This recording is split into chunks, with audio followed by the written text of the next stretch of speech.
for the fender flares out front. Those inserts. Yep. How long does it take to print them roughly? Each one was about 22 minutes. Yep. So they'll be done in about 8 hours. Mm-hmm. This one here is printing more of my light covers, these things. Mm-hmm.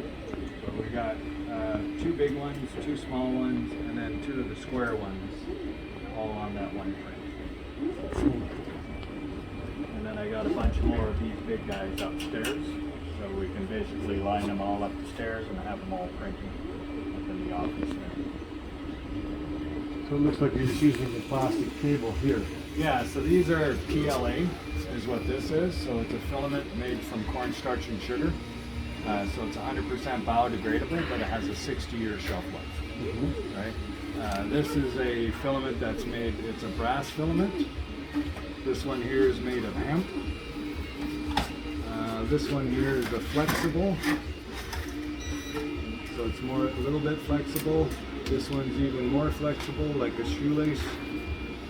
So, and then just different colors and variances depending on what we're going to print is what we would pick out for a material that we're going to use, right? And then the back, we use, we're doing an experimental to get into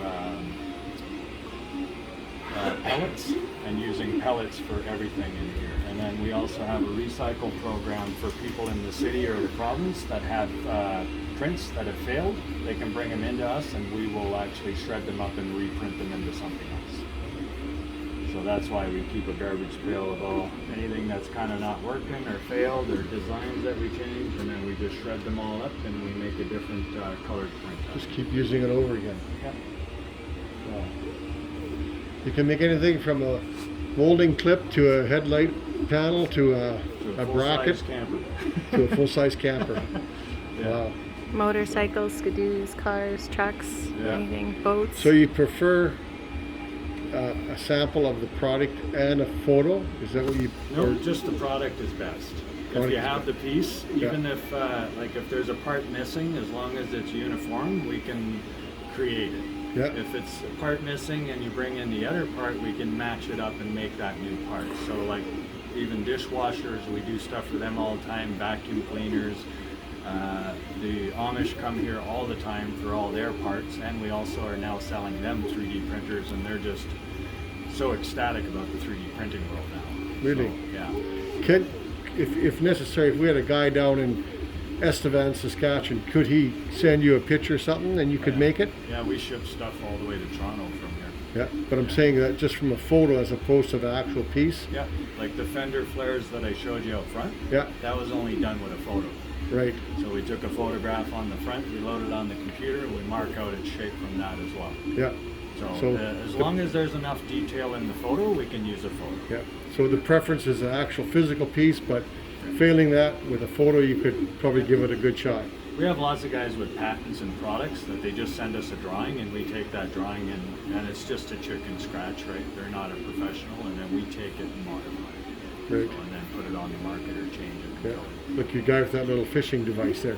Same thing, yeah. And he's got more devices on the go now too. So we're always working with him on new ideas. Yeah. And one thing we find is when an inventor comes in here and he got his first product on the go, now he knows how easy it is to create everything else. Yeah. But most guys, that's the problem, is creating their prototype. They can't do it because they're using, glue stick and gumball, right? It's just not coming out as what they want. We see a lot of pretty unique attempts at making prototypes, but they're not quite the same as the ones that we can produce. Right? So even if a shop owner or body shop guy came up with an idea for a tool or whatever, they could draw it out. Yeah. And you could make it. Yeah, we have a lot of guys that always in carpentry and things like that. They go, "I wish the handle was this way," or "I wish this was this way." Even the guys that do the body liner spray, they had us design guns for them because they didn't like the way the guns work, so we redesigned their whole gun system. So there's multiple different ways, and then what we can do is there's the guys over there that do the big steel work. They came over with this contraption that actually is the button for controlling their cranes, but they wanted a whole bunch of added things around it so they can hook onto things, move things, all that, but still keep the button in there but protect their hand. So we built an entire encasement that their device slaps inside like a remote control, and they hold it like that. And now it's got all the added features on it, right? So things like that just basically allow them to think outside the box. So if we can imagine it, you can make it. Pretty much, yeah. Wow. Yeah. And if you're doing a one-off or stuff like that, nobody can compete with us, right? If it's on the market, go pick it up at Walmart or order it on Amazon, right? Yeah. If you want better quality, then you can come in and we can beef it up for you. So we can take that same design and make it more beefy. Yeah. So that's kind of like these lights here. I don't think there's a single light attachment on the market you can buy for off-road lights that'll be stronger than this. Yeah. Right? Because this is built out of PET-G, which is pop bottles, where every other light cover you find is either a vinyl with a stretchy film that you stretch over top, or they're a vacuum molded with 0.40 and it's snapped on there and they fall off all the time, right? Right. So that's why I developed these for my Jeep and why we want to put them on the market. Good to know. Right? Well, let's get the information out there and see if we can get our body shop guys to kind of bounce some ideas off you, and let's just see where it goes. How's that sound? Yeah, yeah, because we also scanned an entire Indian motorcycle.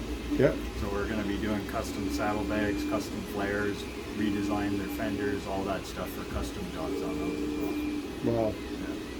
Yeah. Wow. It's awesome. It's like Okay. playing with toys all day. Yeah. Living your dream. Yeah. Good stuff. Yeah.